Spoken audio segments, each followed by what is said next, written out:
ఆవు పాలు తెచ్చి నీకు అర్పితము చేతునంటే ఆవు పాలన లేక దూడల ఎంగిల్లంటున్నావు శంభో.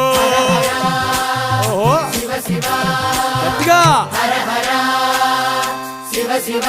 అదే సాంబ శివ నీదు మహిమయన్నటికి తెలియదాయే.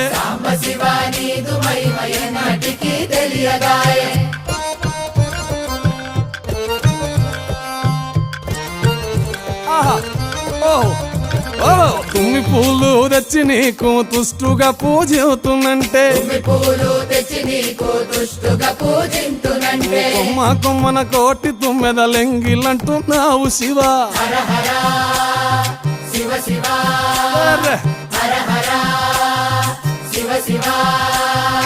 సాంబ శివ నీదు మహిమయన్నటికి తెలియదా.